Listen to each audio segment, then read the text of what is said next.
La visita de los magos, el libro de Mateo capítulo 2a, podcast número 2.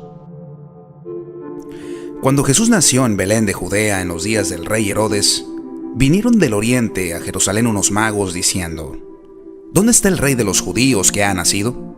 Porque su estrella hemos visto en el oriente y venimos a adorarle. Oyendo esto, el rey Herodes se turbó y toda Jerusalén con él.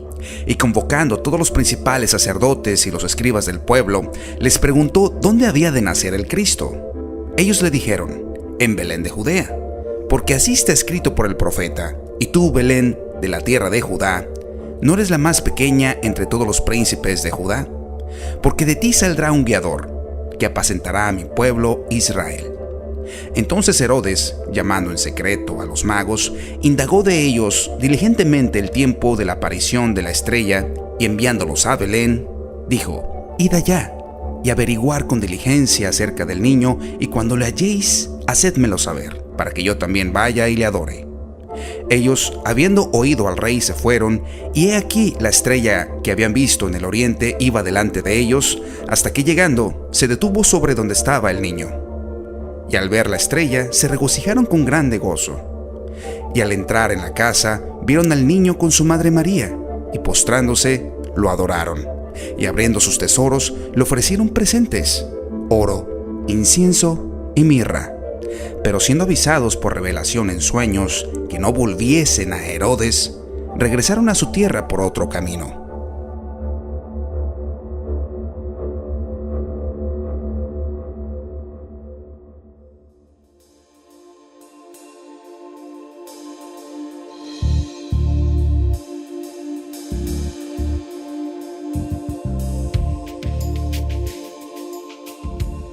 Como hemos escuchado, nuestro Señor Jesús nació en Belén de Judea en los tiempos de Herodes, y por esas fechas llegaron a Jerusalén unos magos de Oriente. Es importante mencionar que Mateo, cuando escribió este evangelio, tenía la visión de alcanzar a los judíos conocedores de la ley de Moisés y sus profetas, y para lograr esto era necesario comprobar que todas las profecías que hablaban de la llegada del Mesías se cumplían en Jesús. El Mesías debía de nacer en Belén. Esto nos habla el libro de Miqueas, capítulo 5, versículo 2. También tenía que ser llamado a salir de Egipto. Esto lo encontramos en Oseas 11:1. Tenía que haber un gran llanto en Ramá. Esto lo encontramos en Jeremías 31:15. Y tenía que ser llamado Nazareno. Esto lo encontramos en Isaías 11:1. Estas 4 profecías las veremos cumplirse a lo largo de este capítulo que nos escribió Mateo. Cuando Mateo menciona a unos magos de Oriente, se refiere a unos sabios de Oriente, hombres que estudiaban las estrellas y que pertenecían al este alejados de Israel. Muchos investigadores y estudiosos consideran que estos sabios eran descendientes del exilio de Babilonia, cuando Judá fue exiliado a Babilonia en los tiempos del profeta Ezequiel, y que conociendo las profecías emprendieron el viaje en busca del rey de los judíos, guiándose por una estrella que apareció en el occidente. Es interesante observar que a pesar de que estos sabios de Oriente seguían la estrella, estos se desviaron para llegar primeramente a la capital de Israel, a Jerusalén. Seguramente por cuestiones políticas, por estar entrando en un imperio extranjero, y a mi percepción también por estar esperando recibir noticias por parte de los seguidores de la ley, por parte de los escribas y los fariseos, hombres que debían saber mejor que ellos acerca de la estrella y las profecías que hablaban del Mesías, que se estaban cumpliendo ya en aquel entonces. Pero lejos de encontrar una gran emotividad al respecto, Herodes, el rey de Judá en aquel tiempo, no estaba ni enterado de las profecías del Mesías. Y los conocedores de las escrituras, los judíos, que vivían justamente en Jerusalén, los escribas y fariseos, que a pesar que conocían las profecías, no los llevaba a ver su cumplimiento, estaban ciegos. Conocían las escrituras, pero no las entendían de que ya se estaban cumpliendo. Es triste saber que hoy en día vivimos algo muy similar a lo que pasó con los judíos en aquel tiempo. Todos como cristianos sabemos que nuestro Señor Jesús está próximo a regresar. Las profecías que hablan de esto se están cumpliendo. Las advertencias por parte de nuestro Señor Jesús y sus apóstoles están dando evidencia hoy en día más que en cualquier otra época, que nuestra generación muy probablemente verá con sus ojos a nuestro Señor Jesús en su regreso, en su segunda venida. Pero a pesar de que conocemos esto, no le damos el interés que merece. Somos como aquellos judíos que, conociendo las Escrituras, no nos mueve a buscar de nuestro Señor Jesús, como aquellos sabios extranjeros que venían desde Oriente Lejano para dar reconocimiento de que Dios había llegado a esta tierra.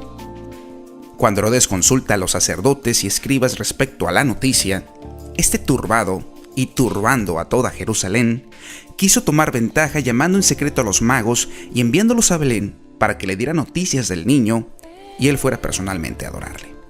Si buscamos en la historia acerca de la vida de Herodes, podremos encontrar cómo era este hombre. Un hombre lleno de lujuria, lleno de orgullo, lleno de perversión. Un hombre que mandó a matar a varias de sus esposas, a varios de sus concubinas, a varios de sus hijos por supuestas traiciones y complots en contra de él. Además de la muerte de varias personalidades que le rodeaban. Creo que con este perfil en una persona al mando de un poblado, cualquiera se perturbaría cuando a este se le ha metido una idea. Y efectivamente, esto había pasado con Herodes. Se perturbó y lo que hizo después fue atroz. Entonces los sabios de Oriente se marcharon hacia Belén y siguiendo la estrella los llevó hasta donde estaba el niño y se llenaron de gran gozo. Es importante notar que nuestro Señor Jesús ya no era un bebé cuando llegaron los sabios de Oriente. Por lo menos tenía que haber pasado ya un año y el niño ya debía de tener un año de edad y ya no estaba en los brazos de María. Tampoco vivían en un establo, ya que nuestro Señor Jesús solamente nació en un establo por razones del censo que había en aquel entonces y no había morada para ellos. Esto lo encontramos en Lucas capítulo 2 del versículo 1 al 7. Pero cuando llegaron los sabios, ya estaban en una casa. Estos magos adoraron a Jesús y se postraron ante él y abrieron los regalos que llevaban: oro, incienso y mirra. Creo seguramente que estos sabios, habiendo viajado desde muy lejos, no solamente llevaban estos 3 regalos, pero Mateo pone énfasis en estos 3 regalos ya que representan el propósito por el cual Jesús nació. El oro representa la realeza y nos señala que nuestro Señor Jesús llegó a esta tierra como rey. El incienso representa su sacerdocio, aroma agradable a Dios, según nos señala el libro de Levítico, y que debía estar en el altar, cosa santa, cosa apartada para Dios. Y la mirra representa su muerte. En los tiempos de Jesús y antes se preparaban los cuerpos con mirra o ungüentos de mirra especiales a personalidades como reyes y príncipes antes de ser sepultados. Dios incluso especifica cómo preparar el aceite de unción a base de mirra.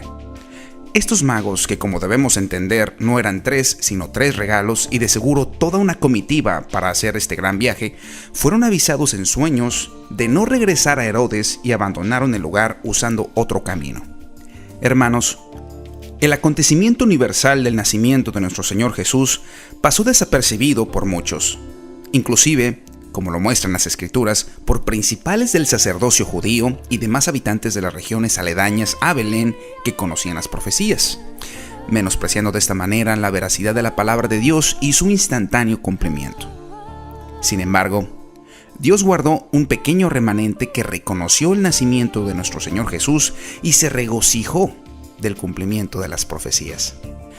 Deseo, hermanos, de todo corazón, que ustedes que escuchan este podcast sean parte de ese remanente, que como dicen las Escrituras en Mateo 24:27, porque así como el relámpago que sale de oriente y resplandece hasta el occidente, así será la venida del Hijo del Hombre. Que Dios los bendiga, hermanos, esta semana, y nos vemos en la próxima con un poco más. En el nombre de nuestro Señor Cristo Jesús. Amén.